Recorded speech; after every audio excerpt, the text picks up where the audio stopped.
Thanks so much for the invite, guys. Blueprint said that about me. They said there's a bit at the end that was left out of the intro, which is we'll change architecture and design in 2010. And it looks kind of the same now as it did then. So I don't know. It's always nice to start on a note of failure somehow. So as was suggested in the introduction, I normally do these lectures as kind of storytelling performances with some live accompaniment. I'll try and do that again tonight. They're stories of what I call the Brave New Now, which is sort of a new world composed of both real and extraordinary documentary conditions, but also speculative fictions that are extrapolated out of them that we develop in the studio. So today's version we're going to call Baby Baby, Justin Bieber and the Shadows of Technology. For reasons that will soon become apparent. And what I want to do is take us on a kind of 15-minute traveling tour along a speculative supply chain. Because I'm trained as an architect, but I spent the good part of the last 10 or 15 years kind of running away from any traditional forms of what that might mean. Because I'm really interested within the practice of exploring what it is that technology might mean for how the profession might change, and explore the global and urban implications of emerging technologies. So this evening, what I want to do is explode those technologies, or even explode the notion of city into a collection of landscapes and networks that really construct it. So we'll go on a journey along this speculative supply chain from the city that we know, and in terms of tonight, because it is the first time in about 10 years that I've done a lecture here in Australia, from the places that I live in at the moment, London and New York, all the way back to the holes in the ground where that city begins its life, which in many cases is actually in the landscapes of Australia. So we'll kind of stitch together a path from those cities back here and out into the mysterious interior. But first, a little prologue, just to set things up a bit. As was discussed in the intro, I run this Urban Futures think tank, Tomorrow's Thoughts Today, and we explore the consequences of fantastic, imaginary or speculative urbanisms, and we really borrow from tools of fiction, film, and futures to deploy speculations as kind of imaginative tools to help us explore the implications and consequences of emerging trends, technologies, and ecological conditions. Like this project, I'm not going to go into this one in great detail, but I just wanted to kind of set it up because it suggests a lot about the way that we work. It's a piece called Under Tomorrow's Sky. It's a fictional future city that we developed for the exhibition that I curated at the Lisbon Architecture Triennale. And it began with a think tank, a public think tank that I organized, consisting of mad scientists, literary astronauts, digital poets, speculative gamers, mavericks, visionaries, luminaries, people like science fiction author Bruce Sterling, scientist Rachel Armstrong, comic author Warren Ellis, Microsoft Research, Building Blog, all these kind of guys. And what we came together to debate the social, cultural, ethical, and environmental consequences of emerging research. And then we worked with concept artists from film and game design to give these conversations about the city a material form, a geography, a physicality, and an image that would distill all the research we were discussing in abstract terms into a form that a more general audience could start to connect with. We worked with special effects artists from such films like Blade Runner, Alien, Sunshine, to build a giant room-size movie miniature model of the city. And across the course of the Triennale, we invited authors and animators to treat this scale city as a stage set and develop a collection of characters, narratives, films, and illustrations that would be set in that city. We developed this kind of laser scan model of the city, which was used for then projection mapping, and we then zoomed into 5 moments within the city to develop it at a larger scale, commissioning an artist and designer to explode up 5 districts to a 1-to-1 scale so that an audience could start to inhabit it and wander through the city, reading the short fictions that the authors developed within the city. And all this was really tools and tactics to test and explore the idea that fiction is an extraordinary shared language and is an amazing vehicle through which we can start to disseminate architectural and urban ideas. Because we all kind of while away a Friday evening eating popcorn and watching a shitty movie or falling asleep reading a novel. It's really how our culture shares and disseminates ideas. Architects too often spend time in darkened lecture theatres like this talking to other architects about ideas that really need to find new form and find ways of getting outside of these traditional formats. Just like this film, so this is one of the districts of the city where we exploded it out as a film that we shot on location in India. And from this film, we were really exploring the ideas that by getting out into the world, we can start to see what we talk about as the future in the present tense. So we traveled to India and shot this film because we were interested in the possibilities of the emerging boom of the Indian subcontinent and what that may mean for new future cities. And that's really what The Brave New Now is about. It's a collection of future fictions that are not fantasies, but are kind of exaggerations or extensions of conditions that are in many ways already here. And that's kind of what I want to do tonight. And it's these kind of places, these futures in the present tense, that I explore with the other half of my practice, which is a nomadic research studio called Unknown Fields that I run with Kate Davies, based out of the AA in London.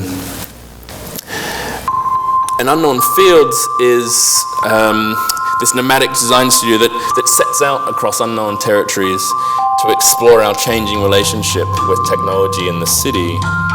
So far from the metropolis that we know lie the dislocated hinterlands that support the mechanizations of modern living. So a city like this one is thoroughly embedded in a global network of landscapes and infrastructures that are too often forgotten or ignored or unseen. So we go on these 2 expeditions a year that takes us to the end of the earth, following global supply chains to visit these forgotten landscapes.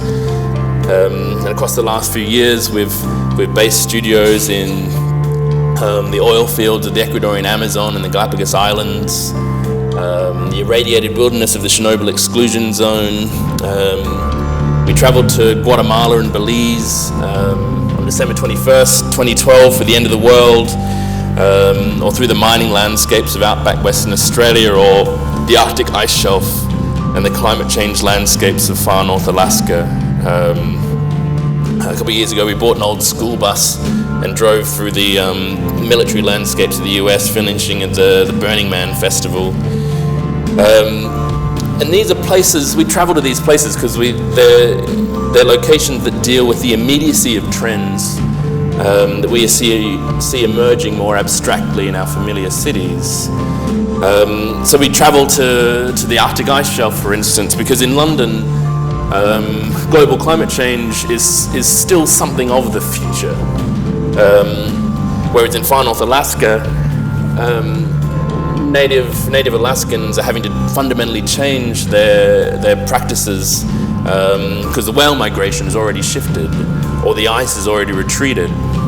So you start to see this classic and much overused William Gibson quote, "The future is already here, it's just not evenly distributed." You see that happening out in practice, you see that happening out in the world. So it's important for us to get out into these complex and contradictory realities of the present to determine and define these weak signals, and then we bring them back into the studio to exaggerate them into possible speculative scenarios and imaginary futures.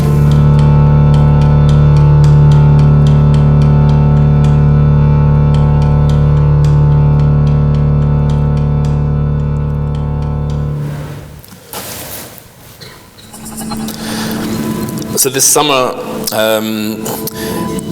all the summer expeditions we do, that's summer, UK summer, not Australian summer, we open our expeditions to the public.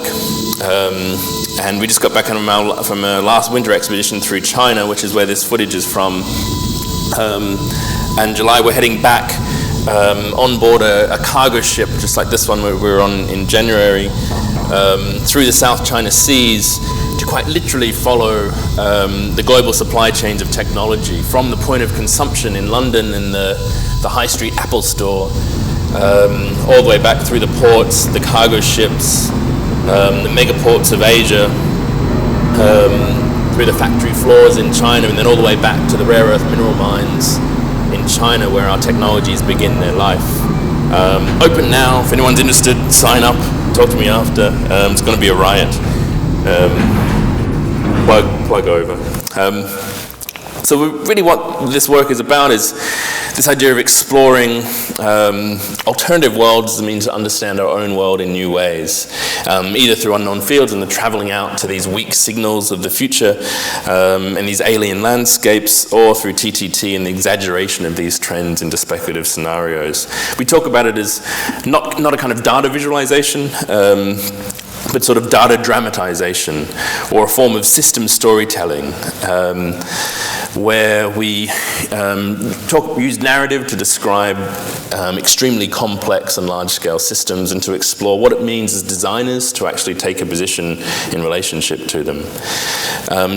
This idea of exaggerating the present that takes us from one kind of landscape, like this one, the city, all the way to the shadow it casts half a world away in this kind of landscape. This is the Kalgoorlie Gold Pit in Western Australia. So really, this idea of kind of remapping or reimagining the city, rethinking this idea of place or site, to think of it not as discrete, independent collections of buildings, rooms, or devices and technologies, but as a kind of a relational object that conditions and is conditioned by a wide array of global landscapes and supply chains. The city and its technologies cast shadows that stretch far and wide. So I want to spend an hour now, or 40 minutes really, looking through the screen, beyond the fog of the cloud, into these shadowlands, thinking about how we can gauge, or how we could even conceive of this kind of complexity as designers. So we'll go on a journey through this speculative supply chain from London all the way back to Australia. A supply chain that will be stitched together from sites that we've visited with unknown fields across the last few years, and the speculative infrastructures and scenarios that developed either within Unknown Field Studio or within TTT. The irony being we may not be able to tell which one is which. So, back to Bieber. This is where I want to begin in the expedition, to the tune of Justin Bieber, slowed down 800 times. I've got a student, Nick, at the AA that always does his presentations to the sound of Justin Bieber. So I'm taking a leaf out of his book.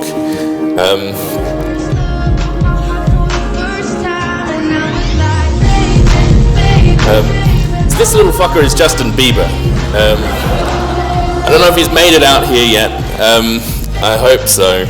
Because really, somehow, in some way, Justin Bieber says everything we need to know about technology. You can't think of him as just some ordinary, idiot 18-year-old kid. He's a kind of media cyborg. He's conditioned by and conditions technology. He's not just a singular entity, but a network, a media system. And to understand people like him, and increasingly people like us, and the places and spaces we inhabit, you've got to look not just at him, but at the media created around him and by him.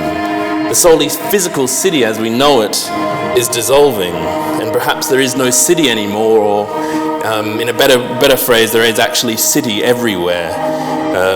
Justin Bieber's all about that. So warmed by the glow of a luminous screen, we now stare out here at our place in the world. So at the resolution of Google Earth, a pixel is just a bit bigger than the width of my body. At this resolution, we are a discoloration, a dead pixel, thoroughly embedded in the grain of technology and indistinguishable from the city and the technologies that surround us. Well, this guy, Kevin Warwick, so as we gather fellow travellers to join us on our trek into the shadows, here we meet Kevin and his wife under the blinking neon of the city. And Kevin has implanted a chip into his arm and an LED transmitter into the jewellery of his wife, the poor woman there on the right. And now her necklace glows red every time her husband gets an erection. We took our iPads and our iPhones and we block out the world with our iTunes and our iPods, and these are all our I needs and our I wants, and we stare on in wonder watching iPlayer. As we locate ourselves in cities and spaces, not through sight lines and orientation points anymore, but glowing rectangles and dancing fingers. So we no longer define ourselves by our physical location in space. The traditional infrastructure of roads, buildings, and public squares that used to define the city are giving way to ephemeral global supply chains, logistics infrastructure, digital networks, biotechnologies, and cloud computing connections. The physical city as we know it is dissolving. And this death of physical place has created new forms of city based on what we're interested in. Our culture, the push for revolution in the Middle East, or of love of 90s boy bands. And the city generates new types of community and life. Its systems and mechanisms now regulate wildlife.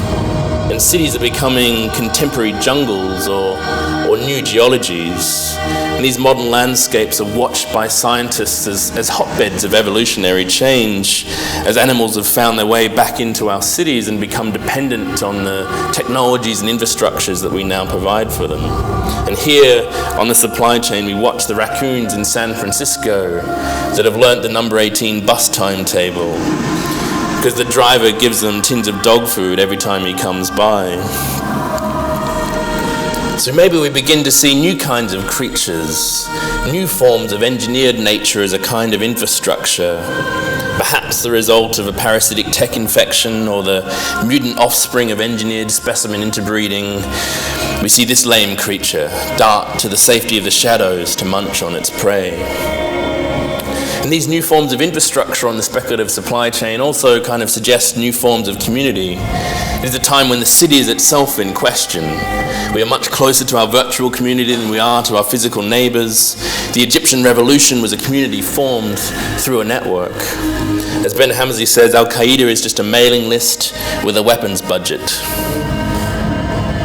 And the US military have developed aerial systems to force the internet on dictators who have closed down or censored their own network, like we saw in the Arab Spring. It's a kind of instant internet city as a form of weaponized connectivity. And this same tech now is not just in the hands of the military. In the skies we see flocks of bird dancing, but with them we see drifting on the thermals a new system of internet creatures. So along the speculative supply chain, infrastructure has exploded into bits to roam the earth in an architecture of everywhere and a kind of open source sky, where a flickering flock of pirate internet drones scan across the skyline.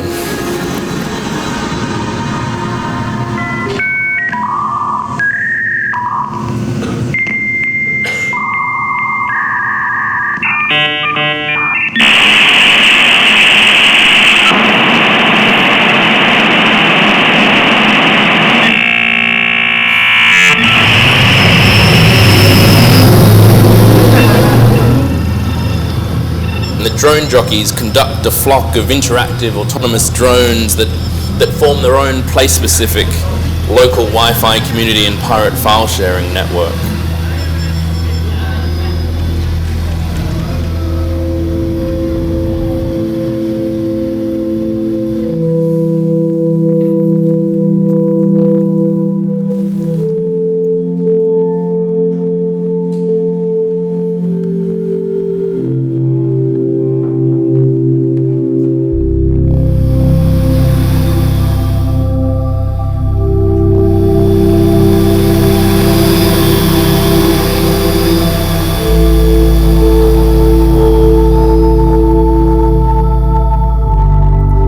as a kind of aerial Napster. They perform a balletic aerial choreography as their soft glow reflects in the glass of the city.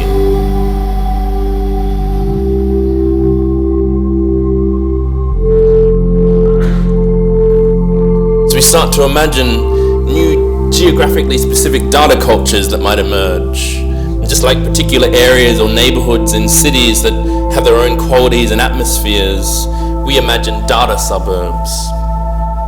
We might hang out in a particular area because it's where the hottest music uploads are, or above the picket fences drift suburban porn caches, or revolutionary discussion boards create new public forums in the city. They come into formation, the drones form their network, reasserting place and geography on the web, and then disperse, only to reform elsewhere, part city infrastructure and part technological creature living amongst the rooftops.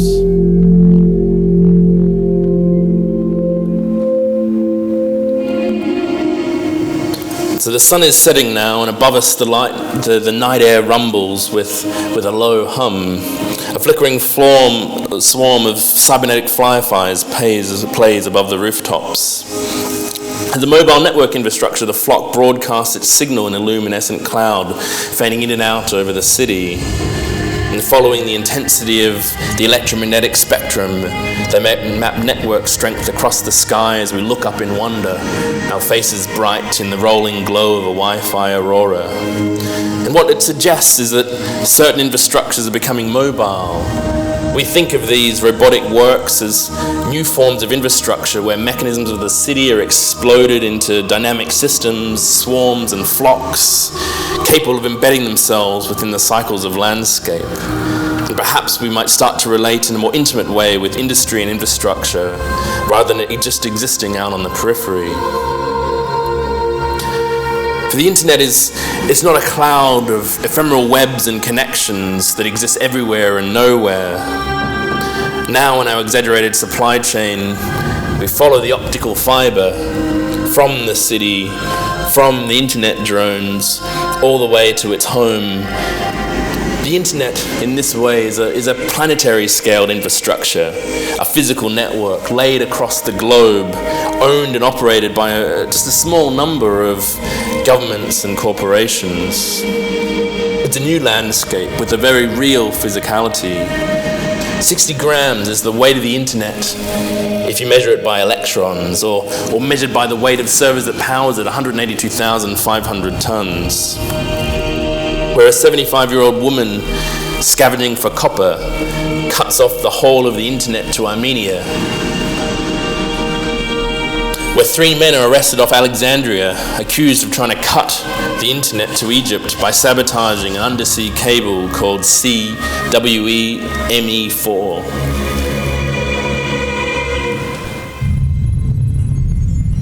It is a network that has an off switch, a line that can be cut. So perhaps could we encounter an off-grid network on our speculative supply chain? Holding a 90% monopoly on telecommunications in Mexico, Carlos Slim, the world's richest man, takes a little piece of the action. For every call, every exchange, everything is routed through his infrastructure. Here in Mexico, we could start to imagine a community who has built the components for a network infrastructure that undermines and subverts this monopoly. Will Gowland of Unknown Fields borrows from the tactics of cartel's radio communication network to develop a laser line of sight communication system that is created that is not illicit or illegal, but under the radar and off the grid. And the system is prototyped, it's open source and mobile, and communities of the city soon develop their own constellation of transceivers and mirror relays, cultures, practices, and procedures. Soy yo otra vez, perdón por eso.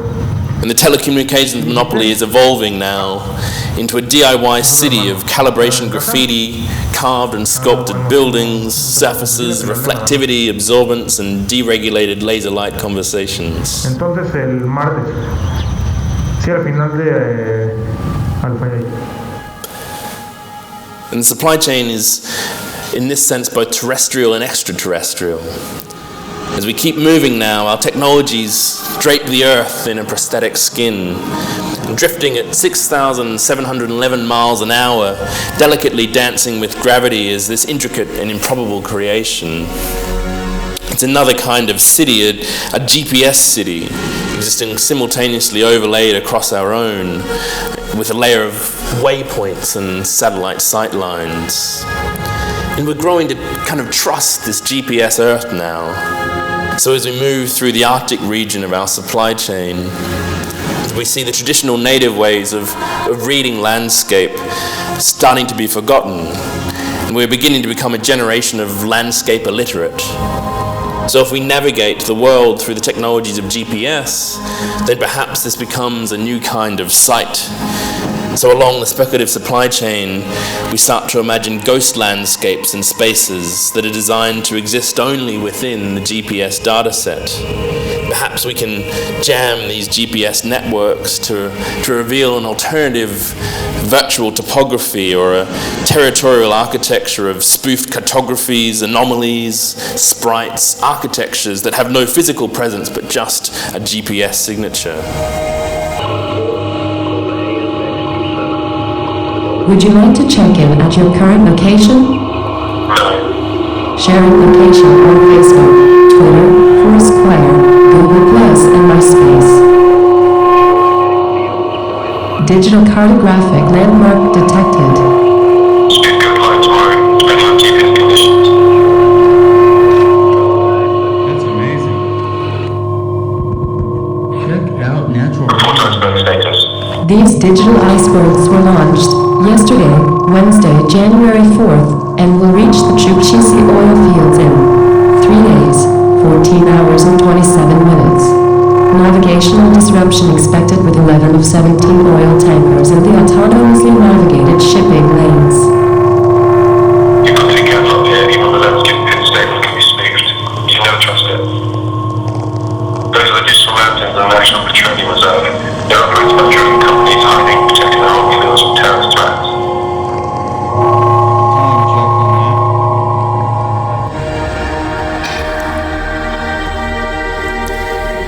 And this is where these landscapes live. Tripping the light fantastic and following the fiber now, we arrive at the data center. It's the landscape of everything. All of our messages, photos, inane chatter, hopes, dreams, desires, and darkest fears are here. When our collective history is digital, this is our generation's cultural repository. These are the halls of the Facebook data center in Prineville, Oregon. And here we stand on the rooftop of the data center and look out across this new kind of periphery. Here in this anonymous shed is where they keep all the photos. I mean, all the photos. Every photo that has ever taken, every photo that ever will be taken lives here, behind the corrugated walls. It's not a cathedral, it's not the great library, it's a shed. And behind us, the nameless black building is Apple's top secret data center. There is no logo here, no glowing Apple symbol.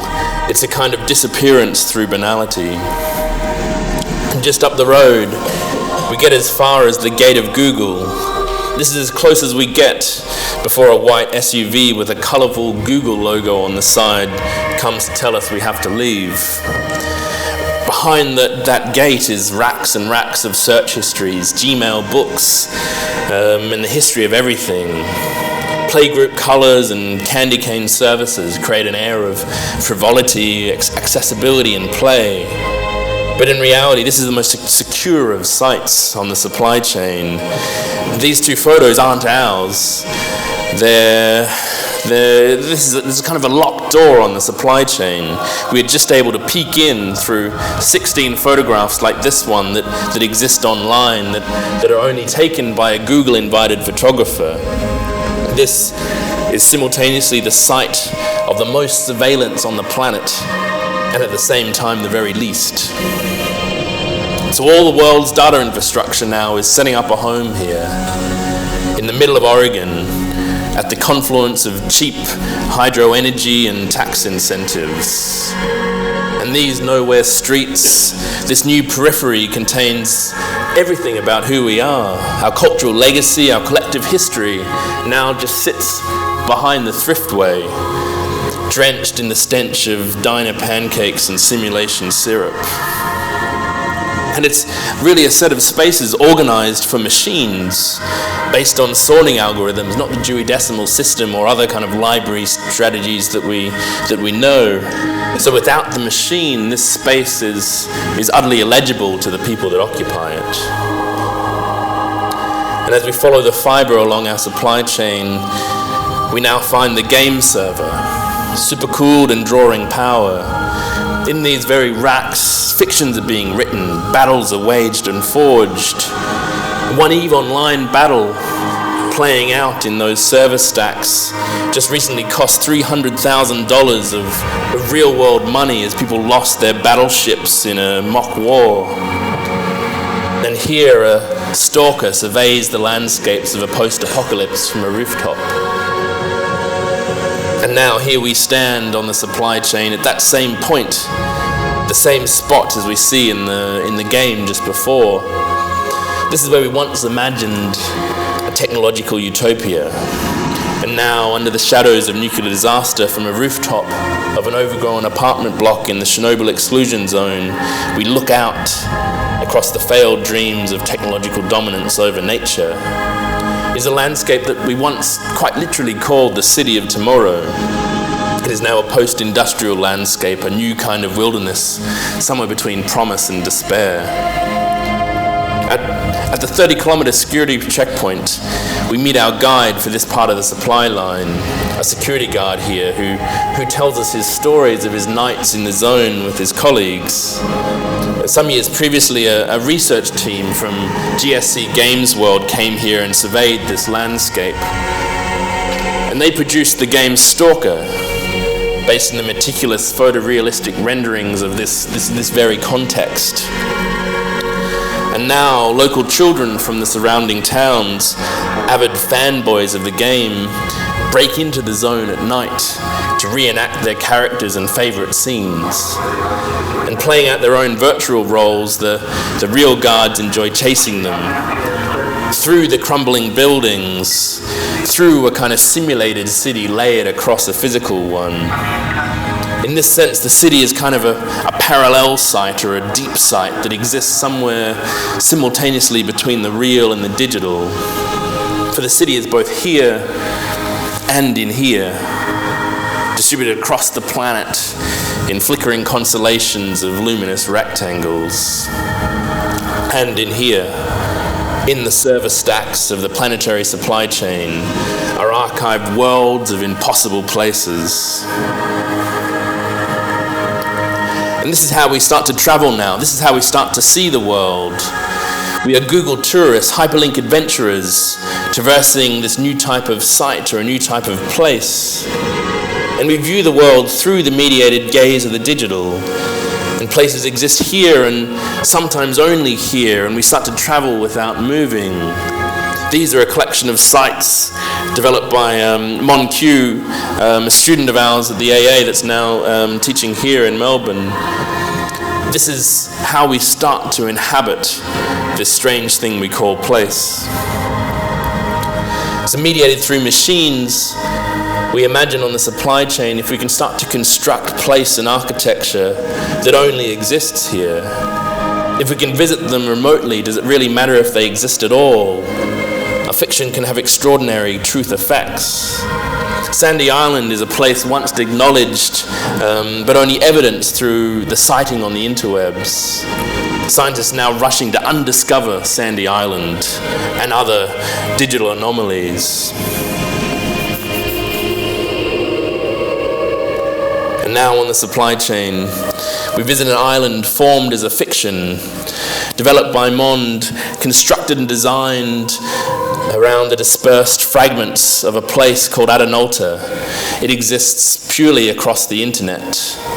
This imaginary place is made manifest through hoax listings on Wikipedia and Google Maps, live webcams of scale model stage sets, faked articles on news sites, and green screen CGI composites. Every image is a render, every video is an animation, and forgeries tell the story of a new mineral found here, a new rare earth mineral on the island, and imagines a Congo-like rush for resources and a fictional sprawling mining town that results.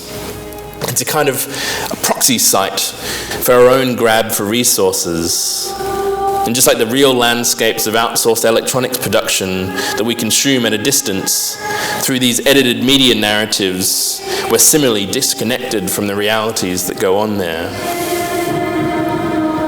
So a live webcam broadcasts the fictional mining favelas 24/7 to a world of Google explorers and idle web procrastinators. Through the screen, they travel to the island, but what they watch is actually a large-scale movie miniature model broadcasting this place live, a place in fiction, a simulation of a place that never was, but with strange truth consequences.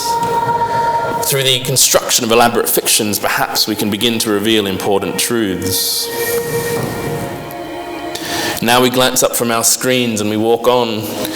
We come to another landscape, a landscape of computation, a place of everywhere that stretches out before us on the supply chain. Here, a multinational exploits the network. The corporation becomes atomized across the earth, along the fiber optic cables we've been following. It's a kind of non-place, or a place simultaneously nowhere and everywhere. And these are the call centers, outsourced and offshore, in special economic zones beyond the law, where Nick Masterson, a student of ours, has outsourced as a task on Amazon's Mechanical Turk, the task to photograph all the bedroom factories that the workers on this distributed network occupy. This is Amazon's mechanical workforce. For just a few cents, you can give a task to the crowd of the internet and get them to do anything you want. The armies of TaskRabbit and Fiverr.com, the legions of cheap and willing labor form this kind of corporate non-state distributed in bedrooms around the planet.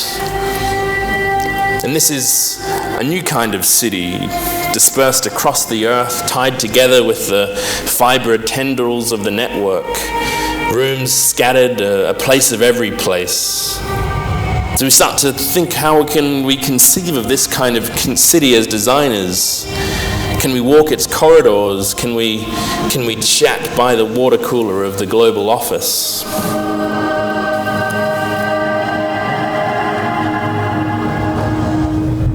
I usually wake up around 6 a.m. Sitting back to back, we rarely talk to our colleagues. Then I brush my teeth and Our office stretches across India, Ethiopia, China, America, and beyond. have the mouthwash. We commute daily around the world of work and back again. A one-bedroom apartment with a big living room area with tall ceilings, which is nice. Sometimes I switch it up between working in the bedroom and working in the living room, just for a change of scene. Right now the weather is really cold and snowy and shitty. I'm living space in a small apartment in a college town. Yeah, I go to work for school. I work for... We find ourselves working for new employers on a daily basis. Sometimes we become the employers. The office must be an adaptable and flexible workspace. We must be prepared for any task. Evening after office, go for some purchase, otherwise from park, beach, spend some time there. Nick is now outsourcing his entire project, the cheeky monkey. So that film is purely derived and outsourced from Amazon Mechanical Turk for about £10. And in the special economic zones of Shenzhen, we now see the iPhone girl. She snaps her photo to test the camera, but forgets to delete it. It's a kind of brief glimpse into the world behind the scenes and through the screen, and the suicide nets sway and her teeth gleam pearly white.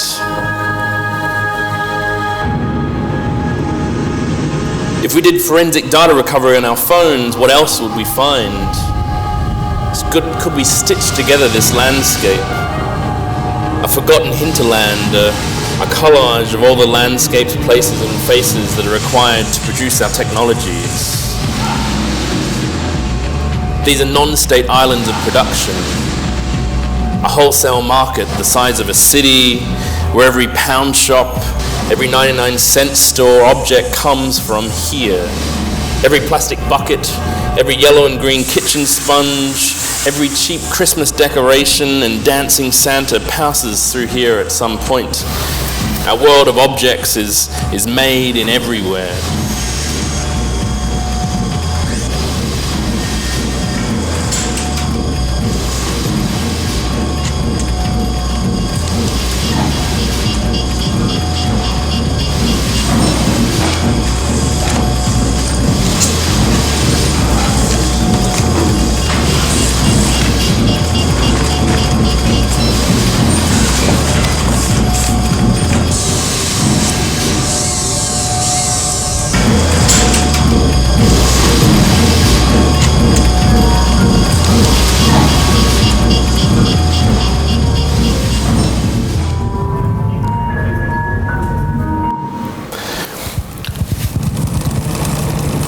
It's a kind of a world of conceptual islands.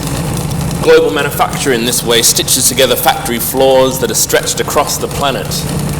Now we pass the island of Levi's on our supply chain. We're not in Texas anymore. It is a new city composed of all the places across the planet that are touched by the Levi's 501 supply chain.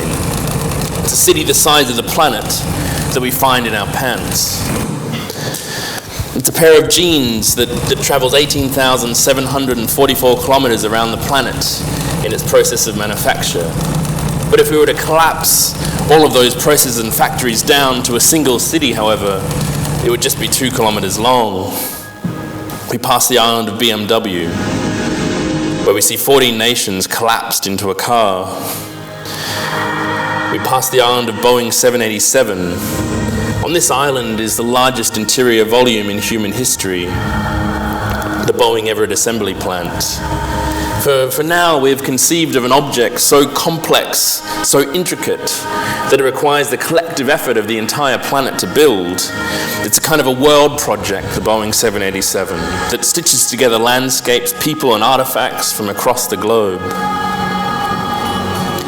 We now pass Nike Town, a population of 1.26 million workers, a little smaller than the size of Manhattan or a little bigger than Madrid. And now on the supply line, we follow an object all the way back to its death, to Guiyu in southern China, a new kind of mine site. It's imagined, a place imagined as a village, organized around metals and hardware components, where we see districts of rare earth magnet extraction, precincts of copper smelting. And after a recent run of bad publicity and news stories, the mining operations have moved indoors. And now kitchens and living rooms become new kinds of mine sites. And next to the pot noodles might simmer the acid bath, dissolving circuit wafers and separating metals and flavoring soup. Here in Guiyu, we are remining our technologies. Here on the supply chain, the technologies of landscape and the landscapes of technology starts to eat itself.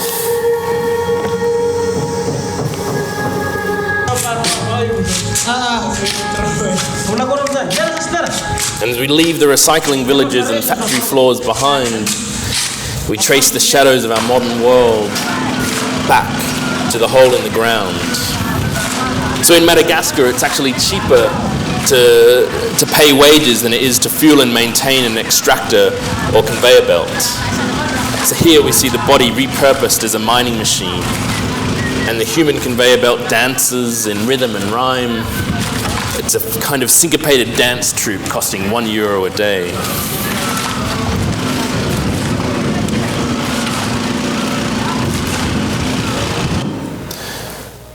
Now we travel to this blood-red scar. And in the most precious rainforest on the planet. So on the island of Madagascar, we visited a cobalt and nickel mine.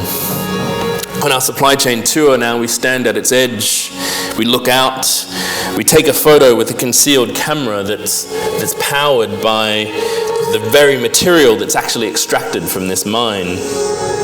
And simultaneously, the landscape becomes an agent in its own redemption and destruction.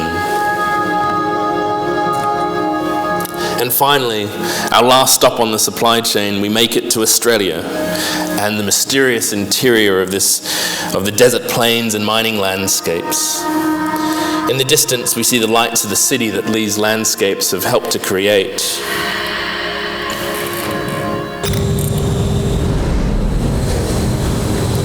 One of the histories of these remote landscapes is also one of nuclear testing, rocket launches, and black military technologies.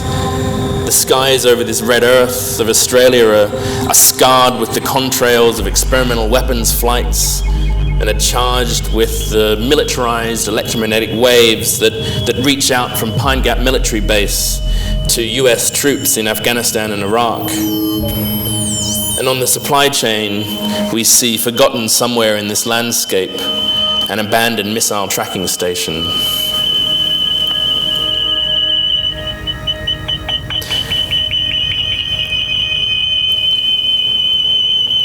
And from here, we imagine a choreographed flock of autonomous gliders that drift through the air in silent protest. They float on engineered thermal currents developed from landscape prosthetics embedded into the soil.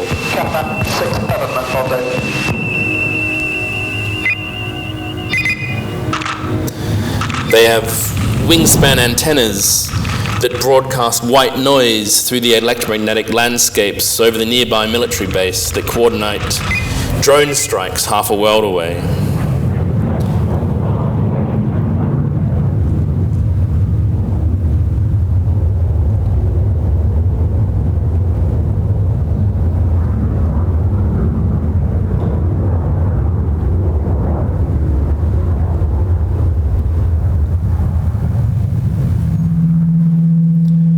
They momentarily jam the telecommunications signals of the military base in a new kind of infrastructure of static and disturbance.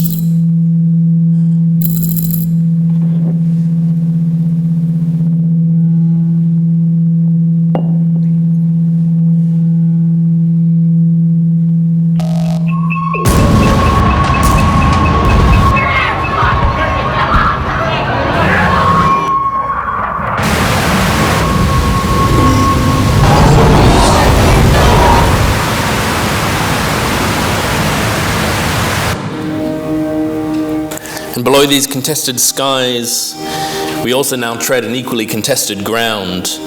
These are the dislocated resource sites that support the technology that we know.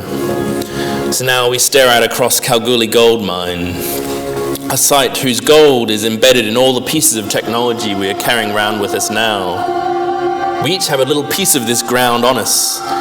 It is a landscape that has been exploded into an endless constellation of artifacts. Just like this familiar specimen, a cute but strangely annoying creature that lives in all of our pockets.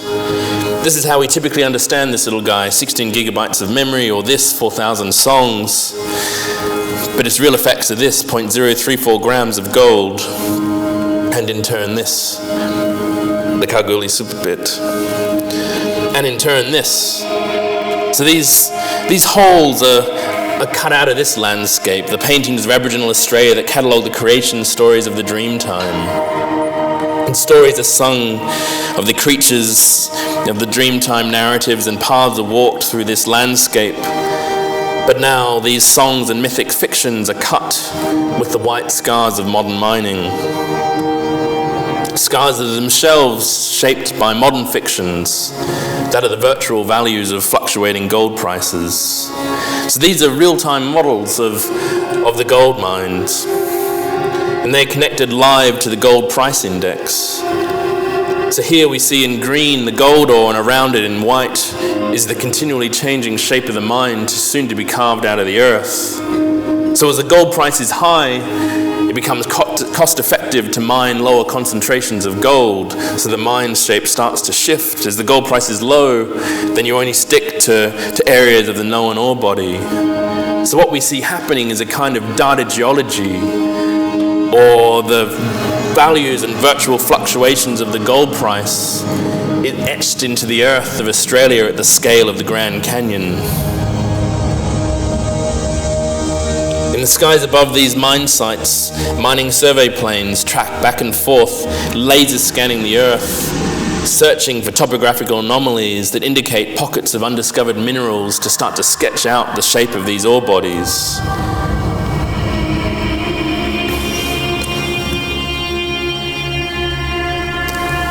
And Sammy Lee, a student from Unknown Fields, imagines that we can start to corrupt this mining survey data by engineering a seasonal network of mysterious dreamtime anomalies.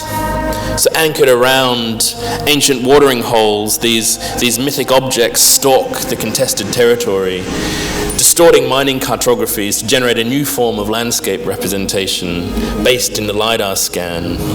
This is a new kind of architecture of mirages that exist at the threshold between the sky and the earth, between the virtual and the physical, where a ghostly constellation of sacred sites becomes hidden within the technologies of extraction, and cultural values find a way to become written into surveys of purely economic values and systems.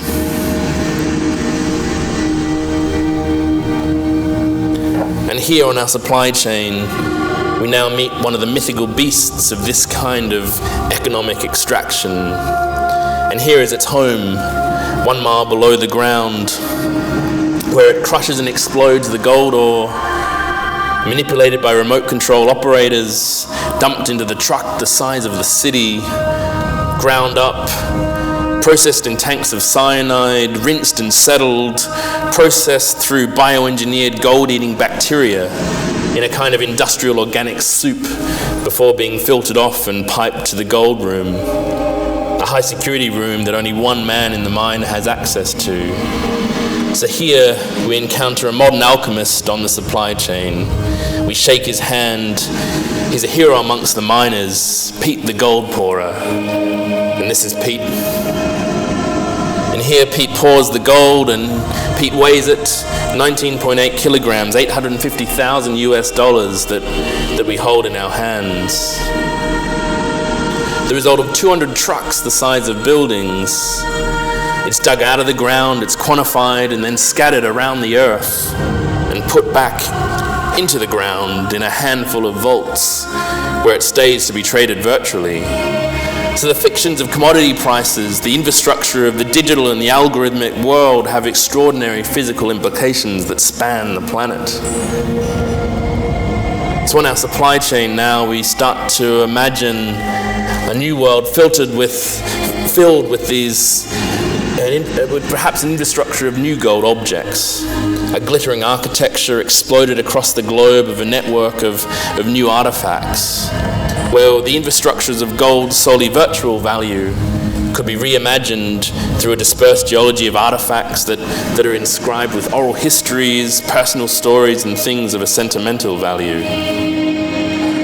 So like the Voyager gold record, the gold bar is redesigned as spools of lost, endangered languages from the indigenous sites where the resource was extracted. And perhaps the gold vault becomes an archive of cultural information, a new kind of library. And the gold-plated headphone jack could have embodied within it an indigenous songline from the place its gold was extracted from.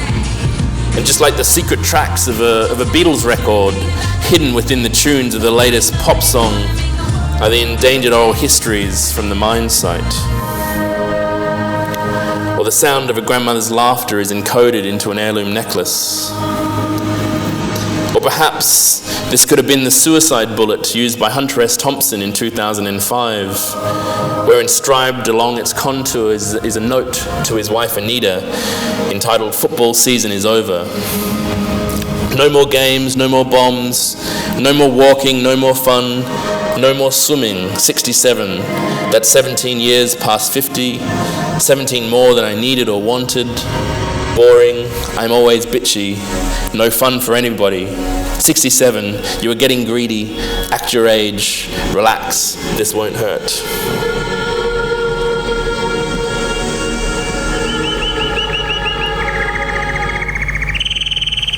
So as our journey along the speculative supply chain comes to an end, it's kind of taken us across the earth from the point of consumption to the holes in the ground, through landscapes at the scale of electrons that affect landscapes at the scale of mountains and canyons. It's important to travel to these places, both in fiction and in reality. In this project, I released 80 canaries into a sealed gallery space, and then I slowly increased the levels of CO2 in the gallery space in line with predicted increases if our culture continues without change. It's kind of an interior as a model of accelerated climate change.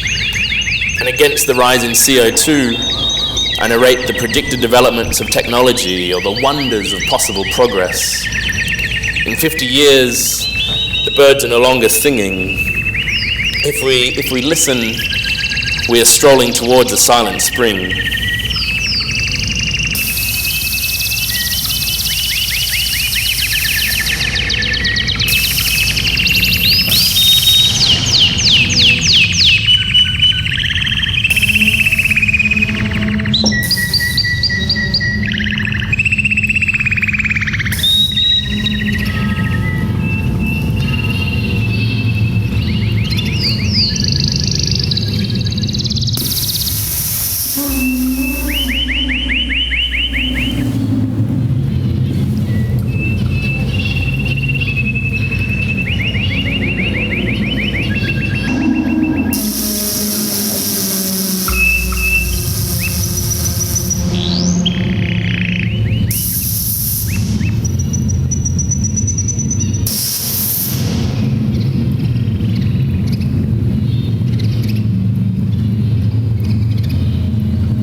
So we really think that we must get out into the world and follow the shadows, to exaggerate the present and imagine how as designers we can begin to instigate new cultural relationships with the inevitable byproducts of industry and technology. And perhaps as designers or architects we can start to imagine objects and infrastructures, buildings with design shadows that stretch across the planet, where even objects could just coalesce like a cloud, condensing around engineered systems of flows, streams, and ecologies. Designing kind of choreographic objects, or relational objects, atomized, distributed architecture, reprogramming place and site, generating new encounters and relationships with complexities of a global context, rather than an individual site or product. So some of the people we meet on our walk through the supply chain have been swept up in what the city could be. Others are reserved and look on with caution. It's a place of wonder and of fear. We make friends, we hear their stories, and we share their lives. Because we're a generation privileged enough to bear witness to this emerging world, and that's an extraordinary place to be. At the cutting edge of the potential for change, a powerful place to become aware of what it means to design for this world. It's a world, it's a city that's vast and wondrous and strange. From the brave new now, we look out over the gold price etched into an artificial Grand Canyon, while a Facebook photo shed hums and Justin Bieber tweets a burp and 16 million people listen. The city is vast and wondrous and strange. Thanks.